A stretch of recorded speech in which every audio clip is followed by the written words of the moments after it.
비트코인이 또 무너지고 있습니다. 하루아침에 시장 분위기가 완전히 뒤집혔습니다. 5만 달러 붕괴설이라는 흉흉한 소문이 돌고 암호화폐 고래들은 수십조 원어치를 내던졌습니다. 설상가상으로 양자 컴퓨터가 비트코인의 암호를 뚫었다는 소식까지 터졌습니다. 여러분, 지금 시장에 공포가 그야말로 극에 달했습니다. 안녕하십니까. 전인구 경제연구소의 전인구 소장입니다. 우리 구독자님들 중엔 가슴 철렁하신 분들 많으실 겁니다. 눈 뜨고 코 베인 격으로 투자금이 날아가니 불안하죠. 하지만 잠깐, 정말로 비트코인이 끝장나는 걸까요? 겉으로 보이는 혼란 뒤에는 복잡한 흐름이 숨어 있습니다.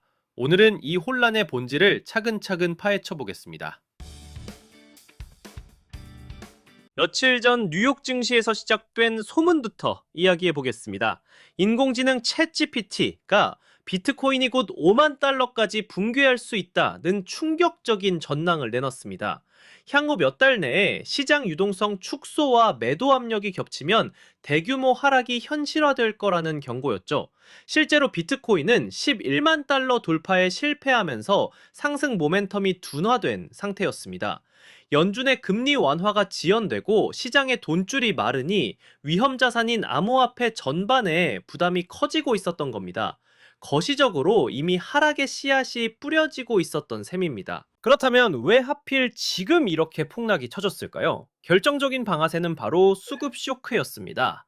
암호화폐 고래들의 무더기 매도, 이것이 이번 폭락 사태의 서막이었습니다. 지난 한 달 동안 약 450억 달러, 우리 돈으로 65조 원어치의 비트코인이 시장에 쏟아졌습니다.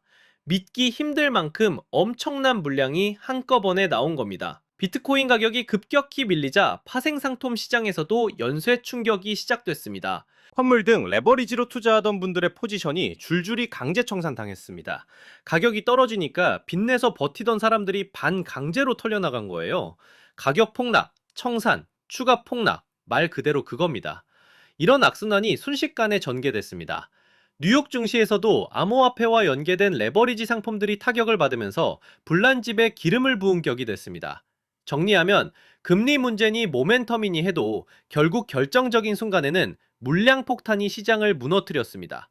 이게 바로 핵심입니다. 그렇다면 투자자들의 심리는 어떻게 됐을까요? 네, 시장 분위기가 완전히 얼어붙었었습니다. 실제 암호화폐 공포 탐욕 지수가 4월 이후 최저 수준으로 추락하면서 극단적 공포 단계에 다시 진입했습니다. 비트코인이 큰 폭으로 밀리자 알트코인들은 더 심하게 곤두박질 쳤습니다. 이더리움, 리플, 솔라나 같은 대형 알트코인이 비트코인보다 낙폭이 더 컸어요. 흔히 비트코인이 재채기하면 알트코인이 독감 걸린다는 말이 있죠. 딱 그 상황이 벌어진 겁니다. 모두가 패닉에 빠지니 시장 전반이 출혈을 피하지 못했습니다. 그런데 문제는 이게 끝이 아니라는 겁니다. 공포에 기름을 붓는 결정적 한 방이 더 남아 있었어요. 바로 양자 컴퓨터 이슈입니다. 최근 양자컴이 비트코인의 개인 키를 해독하는 데 성공했다는 주장이 나왔습니다. 쉽게 말해 비트코인의 암호 체계가 뚫렸다는 얘기인데요. 암호화폐 커뮤니티에서는 벌써 Q데이, 퀀텀데이 운운하며 술렁이고 있습니다. 양자 컴퓨터가 암호화폐를 무력화시키는 날이 카운트다운에 들어갔다는 거죠. 비트코인이나 이더리움 투자자들 입장에서는 가격 문제가 아니라 존재 자체가 위협받는 수준의 충격입니다. 특히 구글이 개발 중인 윌로우 알고리즘이 가상화폐 암호를 풀었다는 소문이 투자자들을 뒤흔들었어요. 이 소식에 양자 컴퓨팅 관련주들은 오히려 폭등했습니다. 아이온큐, 리게티, 디웨이브 같은 양자컴 기업 주가가 불을 뿜었죠. 한쪽에선 암호화폐 ETF 자금이 대거 빠져나가고 다른 한쪽에선 이제 양자 컴퓨터 시대가 오는 거 아니냐는 기대감이 터져 나왔습니다. 암호화폐 업계 입장에선 설상가상도 이런 설상가상이 없습니다. 여기에 유명 애널리스트 찰스 에드워즈의 경고까지 더해졌습니다. 에드워즈는 2026년까지 양자 컴퓨팅 위협을 해결하지 못하면 역사상 최악의 암호화폐 약세장이 올 수 있다고 우려합니다. 단순 가격 하락이 아니라 아예 시스템 존립 자체가 흔들릴 수 있다는 거죠. 그의 말에 따르면 공개 키에서 개인 키를 역산해낼 수 있는 양자 하드웨어가 나오는데 약 2, 3년 걸릴 거랍니다. 그리고 이건 먼 미래의 공상이 아니라 구글, IBM, 중국 같은 거대 주체들이 이미 수십억 달러를 퍼부으며 경쟁하는 현실적인 레이스예요. 기술적 세부 사항까지 알 필요는 없습니다. 중요한 건 그동안 10년은 멀다고 여겨졌던 양자 리스크가 이제 불과 몇 년 앞에 현실 문제로 느껴지기 시작했다는 겁니다. 이게 정말 중요한 겁니다. 먼 미래로 치부되던 양자컴 이슈가 당장 투자 결정에 영향을 줄 변수로 떠올랐다는 뜻이니까요. 자, 이렇게 암호화폐 시장 내부적으로 가격 폭락과 기술적 위협까지 겹쳤습니다. 그런데 엎친 데 덮친 격으로 바깥 거시경제 상황도 녹록지 않습니다. 미국에서는 역대 최장인 43일간의 연방정부 셧다운이 드디어 종료됐습니다. 그런데 정작 뉴욕 증시는 담담했어요. 셧다운 해제는 시장이 이미 예상하고 있던 호재라서 선반영이 다 됐거든요.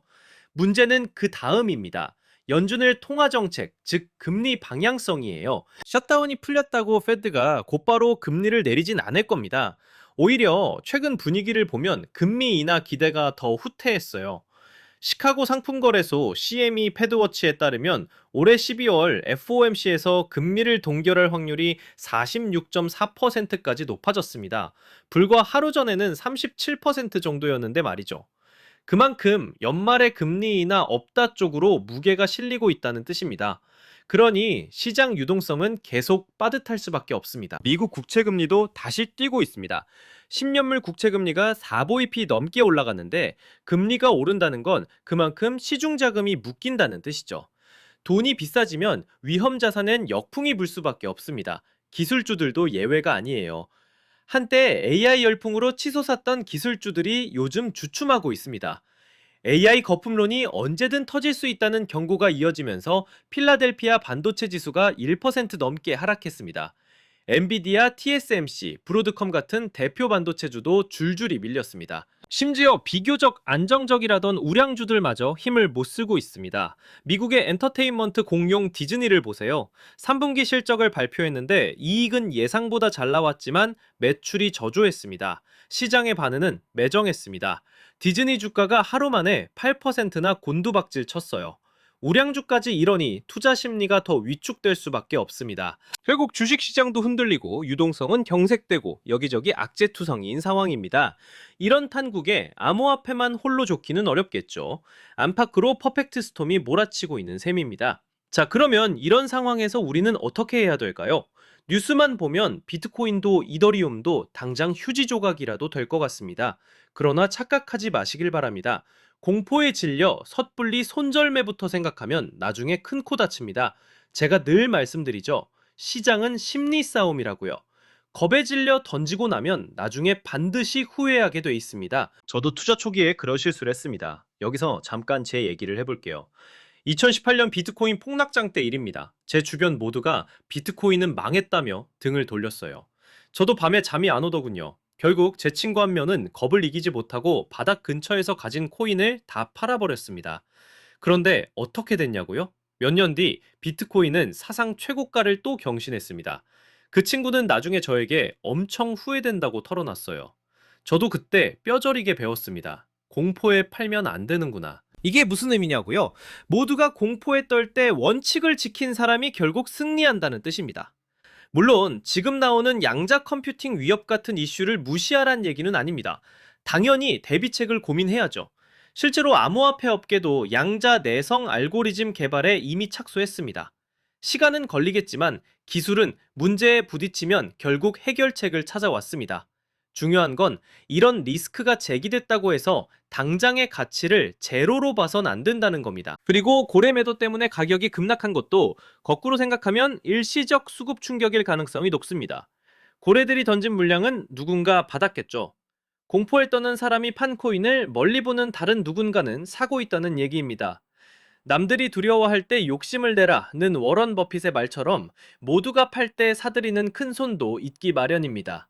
다만 B2, 빚내서 투자한 사람은 이런 기회를 누리지 못합니다. 레버리지 썼다가 강제 청산당하면 그걸로 끝이니까요. 이번 사태에서 교훈을 얻어야 합니다. 대출 끼고 투자하는 위험은 꼭 경계하세요. 제발 B2는 하지 마시라는 말씀입니다. 결국 답은 단순합니다. 시장에 대한 공부와 자기만의 원칙, 이 두 가지를 지키는 겁니다. 겁나서 던지고 싶을 때 왜 던지면 안 되는지 스스로 이해하고 있어야 흔들리지 않습니다. 지금 같은 공포장은 오히려 우리가 배울 기회입니다. 왜 이런 일이 벌어졌는지 본질을 공부해두면 다음 사이클에서 그 지식이 큰 자산이 됩니다. 투자는 지식의 게임이기도 하거든요. 마지막으로 거시적인 큰 흐름을 읽는 눈도 필요합니다. 지금은 금리가 높고 유동성이 마른 시기라 자산 가격이 전반적으로 힘을 못 씁니다. 하지만 이런 상황도 영원하지 않습니다. 언젠가 금리가 내려가고 돈이 풀리는 국면이 오겠죠. 그때를 대비해서 지금의 풍랑을 견디는 겁니다. 여러분, 시장에서 살아남는 사람은 결국 원칙을 지키는 사람입니다. 눈앞의 회 등락에 일희일비하지 않고 좋은 자산에 시간을 투자하는 투자자예요. 착각하지 마십시오. 공포는 영원하지 않고 기회는 가장 두려울 때 찾아옵니다. 겁에 질려 팔아버리는 대신 한 발 물러서서 본질을 보는 것, 그게 중요합니다. 이게 바로 핵심입니다. 그렇게 해야 다음번 상승장을 맞이할 때 비로소 열매를 딸 수 있습니다. 그리고 제가 늘 강조하지만 그런 긴 안목으로 쌓은 자산이 경제적 자유를 이루는 길입니다.